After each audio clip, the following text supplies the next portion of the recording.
Welcome to the 35th Koine Corner. Today we are looking at love and the law in Romans 13 verses 8 through 10, where Paul says some pretty interesting things using word order, vocabulary choice, and a little touch of grammar to make an astonishing argument about love and the law.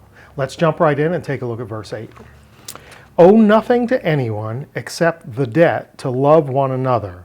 For the one who loves another has fulfilled the law. So that's Romans 13:8, my translation.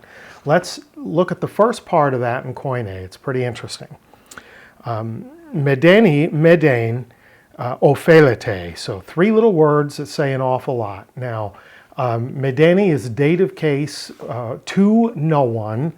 Then meden, nothing. And then ophelete is an imperative. Owe nothing to anyone, we would say in English, which I did in my earlier translation.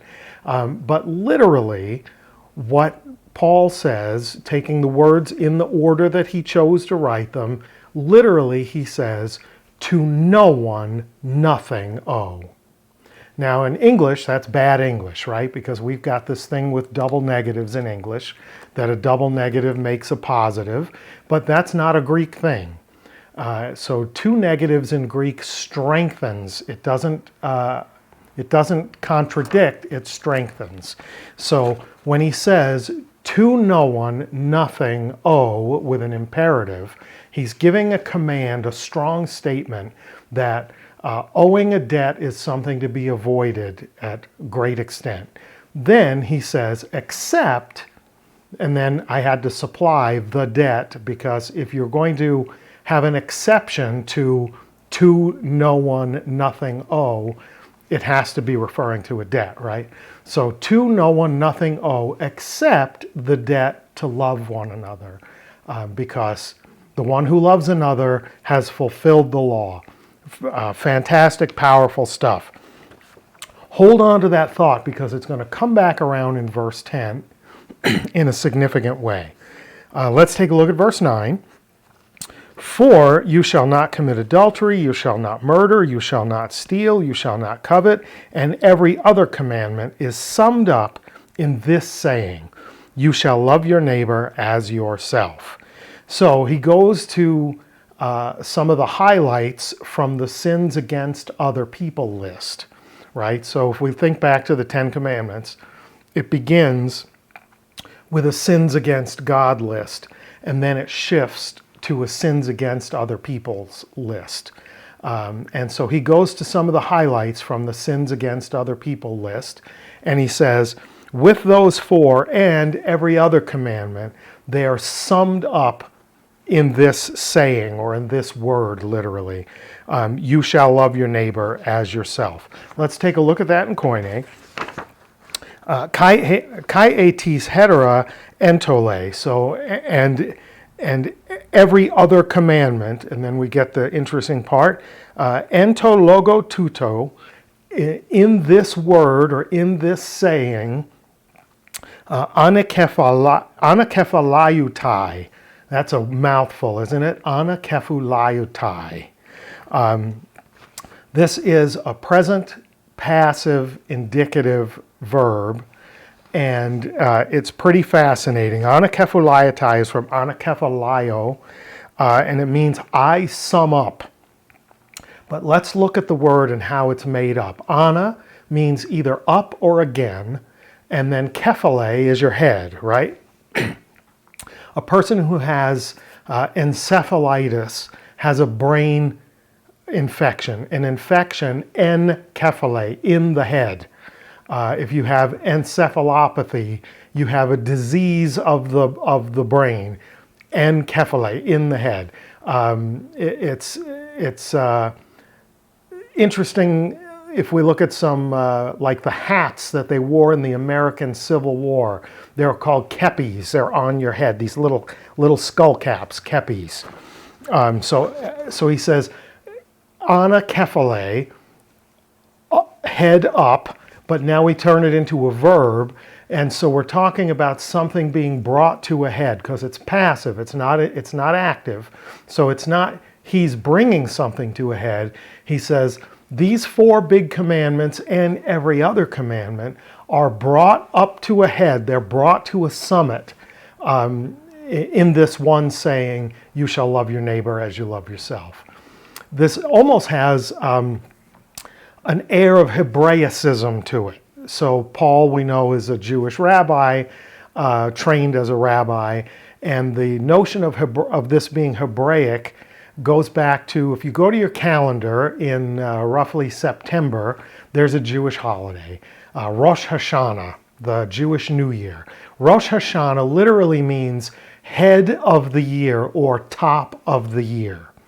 And so in the notion, when we take something and we look at its beginning or its summit, if I sum up, right, what do they say when someone reaches the top of Mount Everest? He summited, he hit the high point.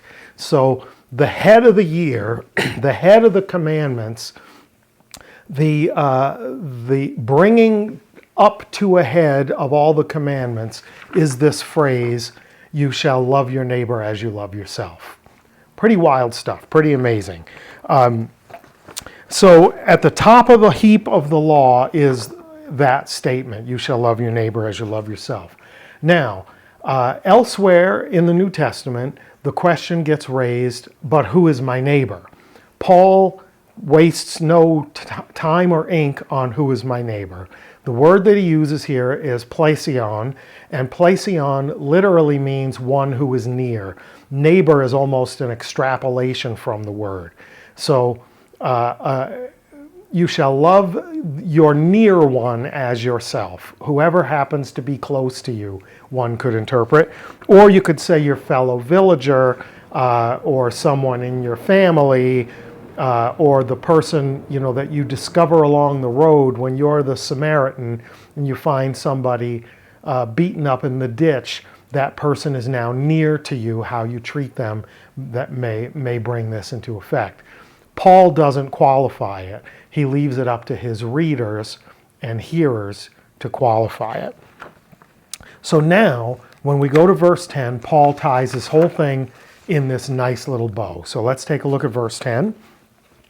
Love does no harm to a neighbor, therefore, or on account of this, love is the fulfillment of the law. This is incredibly logical. This thing that Paul does is remarkably logical. He says, by virtue of not doing harm to a neighbor, your love for that neighbor, as love for yourself, must be a fulfillment of the law. So how does he qualify loving your neighbor? He qualifies it by doing no harm. Love does no harm to a neighbor, to a near one. Therefore, on account of this, because of this, love is the fulfillment of the law. So if you're doing harm, you're not loving your neighbor as yourself, unless you're one of these odd ducks who's into self-harm, right? But even that is as a pathology, not a virtue. So to do harm, you must be breaking a commandment, right? Remember the list that he gave us? Thou shalt not commit adultery, thou shalt not murder, thou shalt not steal, thou shalt not covet, and all the other commandments that form a heap. What's at the top of the heap? Love your neighbor. Love your neighbor as yourself.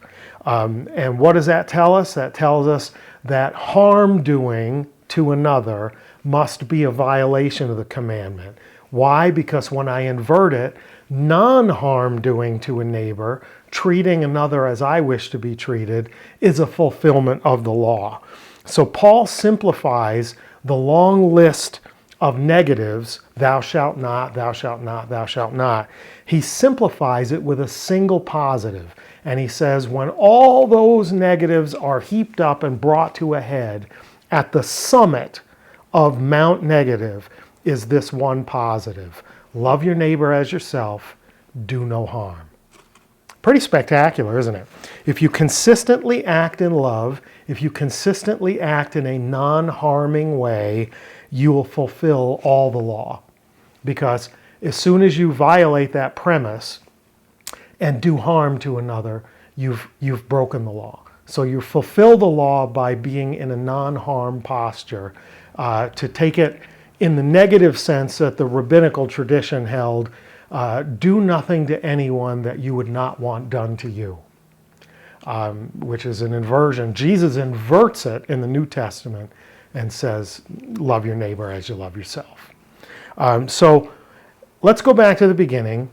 To no one, nothing owe.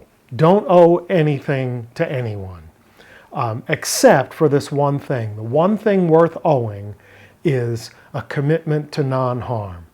And he says, if you are committed to this non-harm, to loving your neighbor as you love yourself, you love your near one in a non-harming manner, you will fulfill all the law. Pretty awesome stuff. In 3 little verses, just a smattering of words, one kind of interesting vocabulary word. I hope this, through the course of this day and this week, that you live on the summit, that you bring it all to a head and do no harm, which is the one thing worth owing to anyone, according to Paul in Romans 13. Till we see each other again, Karis Kai Reina Humin, grace and peace to you.